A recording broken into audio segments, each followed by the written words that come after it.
Time for another team-by-team, three-round mock draft here in the Sportsocracy, and it's time to talk about the Arizona Cardinals, who, well, they have the number 3 overall pick in the draft. Not anymore, they don't. Well, there's been a trade. Look, Arizona's the team I keep getting told they're going to move down. They like Will Anderson. They're in like with him. They're not in love with him. Because if you think about how Philadelphia's defense was built, you have a lot of defensive pieces. You got a lot of guys in the front four, couple high-end corners, and Will Anderson by himself is not fixing that. So they found a trade in this scenario it was Baltimore coming up to get Anthony Richardson. They wound up with numbers 11, 22, and 87. It's a hell of a haul. We'll see what they can do with it at number 11, the Arizona Cardinals. Joey Porter Jr., cornerback, Penn State. I mean, you want to start building a good defense, this is a hell of a cornerstone. Well, everybody talks about how his dad played for the Steelers. They seem to forget his dad played for the Cardinals, too. And I think he fits nicely with what they're going to look to do. I think he is slightly overrated solely because I definitively think Christian Gonzalez is the 1 and he is definitively the 2. That's not a knock. I don't want to take that in the top 10. Here you trade back. And for me, he would be your number 1 quarter immediately.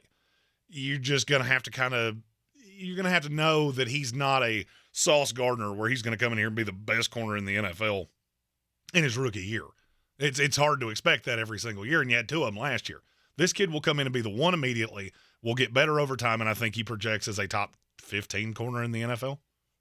Jonathan Gannon, hell of a pick for him to start out his building of the defense there at number 22. This is the Baltimore pick. I told you, you're going to like the way this looks. I guarantee it. Osiris Torrance, guard out of Florida. Ooh, that plugs a big hole. It does. And if you want to be able to run, which you're going to have to with Kyler Murray possibly missing the first half of the year, this kid is a dog in the running game. Got a little bit to work on in the passing game, but I think that's going to come in time. I mean, he's just got legs like tree trunks. He's a gigantic human. Speed can mess with him every once in a while, but he's a 330-pound guard. If that's my biggest knock on you, then you're going to be just fine. Really good vision, really good lead blocker. This opens up a lot of holes to take some pressure off Kyler Murray over time. In the second round, they have pick number 35 overall. But we didn't get an edge rusher, so what are we going to do? Well, you're going to wait until the second round and take Will McDonald IV, edge out of Iowa State. So a good possibility you think that he's there at the top of the second? I do, because, yes, he's a really good pass rusher, but he's so thin. He came to the combine at 239, and I'm not going to lie to you, he looked like he'd gained about 20 pounds. I think this kid plays about 225.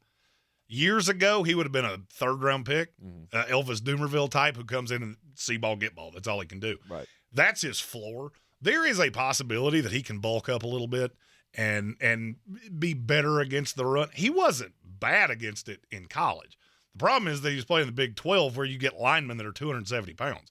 You don't see much of that in the NFL. Mm-hmm. So I do think there's a possibility that he will not hold up as a true 3-down end in the league, but he's going to come in and be an immediate force as a pass rusher, and we see guys like this every single year.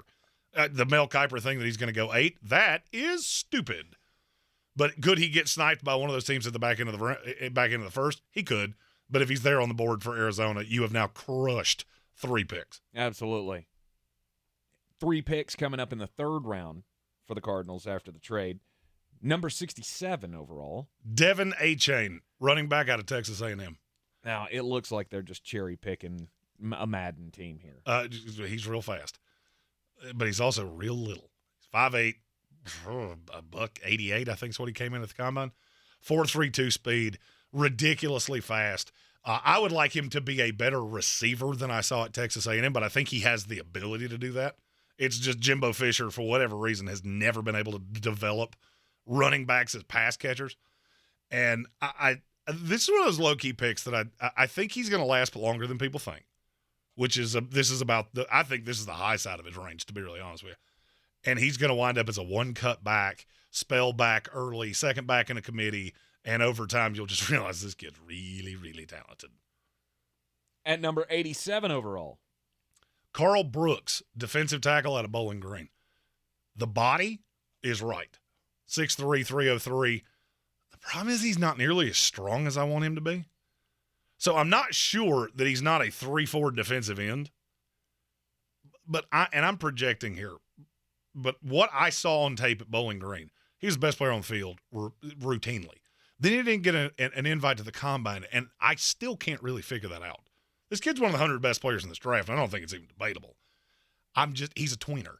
He's got a body that he should be able to do anything you want, but he doesn't. And he's got really little hands. So there are things that bother me. But then I think back to Jonathan Gannon of I take a piece, I mold the defense around that, and I have guys that like Jordan Davis. Jordan Davis is going to rush a pass rusher if you put a roll of hundreds in his back pocket. It wouldn't matter. It's just not what he does. So Carl Brooks can get after a quarterback. I'm not so sure how he holds up as a defensive tackle against the run, but with the projection, I still think he would be really good, would be a nice value at 87. At number 97. This is one of my favorite players in this draft, and I know Carl Brooks was a new name for you. I saw that look on your face. Yeah. This is not a new name because at the Senior Bowl, I said this guy's name probably 411 times. Michael Wilson, wide receiver out of Stanford. Stereotypical receiver body, 6'2", 213. He's not a blindingly fast guy. He ran a 4.58, which he plays faster than that.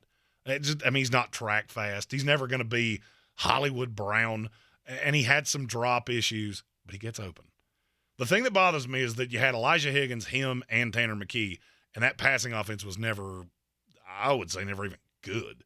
But then he goes to the Senior Bowl and eviscerates everybody. He's constantly open, didn't drop anything the entire week, and so that got me to reevaluate him, and it actually made me ding Tanner McKee because you should have been better than that with this kid because he is – I can't tell you he's ever going to be elite. I think he's a really solid 2. And you pair him as a big-bodied kid with the 2 small receivers you already have in Hollywood Brown, Rondale Moore. I think DeAndre Hopkins is going to be somewhere else next year. And this is a legit outside 2 for Kyler Murray for the future and whoever starts the year as the quarterback for the Cardinals. All right, there you have it. The 6 picks after the big trade. The Arizona Cardinals trade down and get a haul. Well, and if they were to stay at 3, which I don't see to be very likely, they would take Will Anderson and then try your damnedest to fill out a class. It's not going to look as impressive as this with 2 first-round picks in this. This is a deep class, but it lacks on the high end. This is, to me, the best you could ever expect. Mm-hmm. It would require some maneuvering, but there's only so many teams that need quarterbacks. So, for me, this is the best-case scenario for Arizona. If you love these picks, hate them, just want to call me a big mulleted dipshit, feel free to do that in the comments of this video. If there's a player you want to know how they fit with the Cardinals, comment that out. I answer all of those. We got more on the first set than I was anticipating, so it's taking me a little longer than I want it to, but I will get to you as quickly as possible. And we appreciate you for checking out all of our coverage during the draft season. Like the video, share it out with your friends, and don't forget to subscribe to the channel so you can follow all of our team-by-team content here in the Sportsocracy. 2 more mock drafts between now and the April 27th, 2023 NFL Draft, and we'll cover every pick of that live